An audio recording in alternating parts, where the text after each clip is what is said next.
Bienvenido de nuevo, amante de la historia.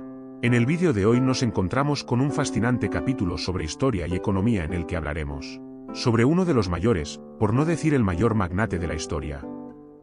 John Davison Rockefeller. La historia de cómo un hombre, que combinando sus habilidades de negociante, ingenio, algunas prácticas poco éticas y por qué no decirlo, la suerte le acompañó durante su vida, consiguió convertirse en una persona que se hizo un nombre en la historia y cómo las consecuencias de su presencia siguen vigentes a día de hoy. El 8 de julio de 1839, nació John Davison Rockefeller, en Richford, Nueva York, como el segundo de 6 hijos en una familia modesta. Su padre, William Avery Rockefeller, era un vendedor ambulante, prestamista y hombre de negocios, mientras que su madre, Eliza Davison, era ama de casa. Desde joven, Rockefeller estuvo expuesto a la importancia del trabajo duro y la frugalidad, valores que influirían profundamente en su vida futura. En 1853, cuando Rockefeller tenía 14 años, él y toda su familia se mudaron a Cleveland, donde 2 años más comenzaría a trabajar como asistente contable y luego estableció su propio negocio en la industria de la refinación de petróleo, sentando así las bases de su vasto imperio petrolero. Desde una edad temprana, Rockefeller estuvo expuesto a la mentalidad empresarial a través de su familia, sobre todo de su padre William, ya que se dedicaba a ese mundo y que pudo haber compartido sus experiencias y conocimientos con su hijo. Esta exposición temprana al mundo de los negocios pudo haber despertado el interés de Rockefeller en emprender sus propios proyectos. A los 16 años Rockefeller empezó a trabajar como asistente de contabilidad en la empresa Hewitt y Tattle, una empresa de productos y servicios generales ubicada en Cleveland, Ohio. Aunque no hay detalles específicos sobre las tareas exactas que realizó en este trabajo, se sabe que trabajó diligentemente y aprendió rápidamente sobre contabilidad y gestión empresarial. Todo eso le sirvió para que abriera su primera empresa, Clark y Rockefeller, en 1859. Fundó esta empresa junto con su socio Maurice B. Clark. Esta fue la primera vez que Rockefeller se aventuró como empresario por cuenta propia. La firma se dedicaba principalmente a la compra y venta de productos básicos, como granos, carne y productos secos. El negocio tuvo un gran éxito ya que cuando estalló la guerra civil, sus productos al ser de primera necesidad fueron de gran demanda y a partir de aquí, Rockefeller comenzó a construir su imperio empresarial que eventualmente lo llevaría a establecer la Standard Oil Company y a convertirse en uno de los magnates más poderosos e influyentes de la historia. La Standard Oil Company se convirtió en un gigante industrial que dominó la industria del petróleo, pero su ascenso al poder no estuvo exento de controversia y confrontación. Rockefeller vio el potencial del petróleo en una época en la que el mundo estaba en la cúspide de la revolución industrial. Con una visión clara y tácticas agresivas, Rockefeller consolidó su control sobre la industria petrolera, adquiriendo refinerías y eliminando a la competencia a través de tácticas controvertidas. La Standard Oil utilizó tácticas agresivas para monopolizar la industria petrolera, controlando cada etapa del proceso, desde la extracción hasta la distribución. Mediante acuerdos secretos, Rockefeller consolidó su dominio sobre la industria, estableciendo un monopolio que desafiaba las leyes antimonopolio. A medida que la Standard Oil crecía, también lo hacían las críticas y los desafíos legales, lo que llevó a que la Standard Oil dominara más del 90% del mercado del petróleo en Estados Unidos en la década de 1880. Como respuesta a la preocupación por el poder económico desmedido de las corporaciones, el Congreso de Estados Unidos aprobó el Sherman Antitrust Act en 1890. Esta ley fue la primera legislación federal destinada a controlar los monopolios y las prácticas comerciales anticompetitivas. El Acta Sherman prohibía los contratos, combinaciones y conspiraciones que restringieran el comercio o la competencia entre estados o con naciones extranjeras. La práctica que le hizo dominar el mundo del petróleo fue a través de la logística y del pacto que hizo con las compañías ferroviarias. Rockefeller negoció tarifas de transporte favorables con las compañías ferroviarias para el transporte de petróleo, crudo y productos derivados de la Standard Oil. Estos descuentos en fletes eran sustanciales y permitían a la Standard Oil transportar su petróleo de manera más económica que a sus competidores, además de obtener tarifas reducidas. La Standard Oil aseguró un tratamiento preferencial en el transporte de su petróleo.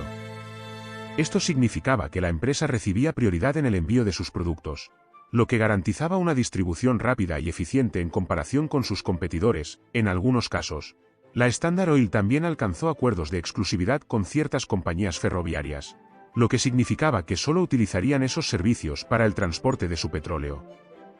Esto le otorgaba a la Standard Oil un control adicional sobre el transporte y le proporcionaba una ventaja competitiva sobre sus rivales. Rockefeller era conocido por su habilidad para negociar condiciones contractuales altamente favorables con las compañías ferroviarias. Estos contratos estaban diseñados para proteger los intereses de la Standard Oil al mismo tiempo que buscaba, indirectamente, debilitar y eliminar a sus competidores. Así asegurar que la empresa pudiera transportar su petróleo de manera eficiente y rentable. Finalmente, en 1911, la Corte Suprema de Estados Unidos dictaminó que la Standard Oil era un monopolio ilegal, y ordenó su disolución en varias compañías más pequeñas. Este evento marcó el fin de una era y el comienzo de una nueva regulación sobre los monopolios en Estados Unidos, una ley en la que aún hoy en día sigue vigente y muy presente en el mundo empresarial. Aunque se promulgó la ley antimonopolio, su aplicación inicial fue limitada y variable. Hubo casos en los que las autoridades mostraron reticencia para aplicar la ley, mientras que en otros casos se utilizaron para restringir la actividad sindical y las huelgas. A pesar de su disolución, el legado de la Standard Oil perdura hasta nuestros días. Sus compañías derivadas, como ExxonMobil y Chevron, continúan siendo gigantes en la industria petrolera. La historia de la Standard Oil sirve como un recordatorio de los peligros del poder desmedido y la importancia de la regulación para preservar la competencia y la justicia en el mercado. Es por eso que a día de hoy es imposible que alguien llegue a dominar un sector como lo hizo Rockefeller debido a las leyes de antimonopolio que se crearon debido a su imperio. Así de grande fue su influencia que aún perdura hasta día de hoy. Rockefeller destacó y se hizo un hueco en la historia gracias al petróleo, pero dejó un gran legado siendo la Universidad de Chicago, que dejaría para la posteridad puesto que gracias a la fortuna que llegó a amasar, fundó dicha universidad y financió numerosas instituciones educativas, médicas y sociales. Su enfoque en la filantropía estratégica y a largo plazo sentó las bases para el moderno modelo de donaciones caritativas. La influencia de Rockefeller se extendió más allá de los negocios. Su riqueza y poder lo convirtieron en una figura influyente en la política y la sociedad de su época. Su legado incluye tanto el apoyo como la crítica por su impacto en la economía y la democracia estadounidenses. La estrategia empresarial de Rockefeller, caracterizada por la eficiencia, la consolidación y la integración vertical, dejó una marca duradera en el mundo de los negocios. Su enfoque en la estandarización y la optimización de procesos influyó en la forma en que se gestionan las empresas hasta el día de hoy. A pesar de su edad avanzada, Rockefeller había mantenido una buena salud durante gran parte de su vida. Sin embargo, en los últimos años de su vida, comenzó a experimentar una serie de problemas de salud relacionados con su edad, como la artritis y la hipertensión. A la edad de 97 años, John Davison Rockefeller falleció el 23 de mayo de 1937. Al final su muerte se debió a causas naturales relacionadas con su avanzada edad y problemas de salud asociados.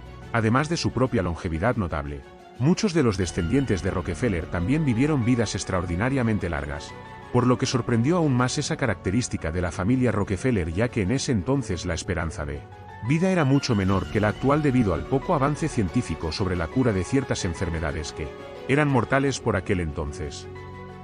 Varias ramas de la familia Rockefeller han tenido miembros que superaron los 100 años de edad. Un dato curioso es que el propio John Rockefeller se propuso superar esos 100 años de edad, al mismo tiempo que prometió conseguir $100.000 que ajustados a la inflación de hoy en día serían casi $40 millones. Sobra decir que ese propósito lo cumplió de sobras, aunque respecto al otro lastimosamente se quedó a las puertas, con casi 98 años de edad. Espero que te haya gustado esta historia sobre uno de los empresarios más importantes y que más relevancia tuvo de toda la historia, con sus claros y sus oscuros. John Davison Rockefeller se hizo un hueco en la historia de la que todo el mundo conoce hoy en día. Si te ha gustado este vídeo y tienes curiosidad sobre la historia, te invito a que le eches un vistazo y te suscribas a este canal, donde podrás encontrar más contenido que te podría interesar. Un saludo.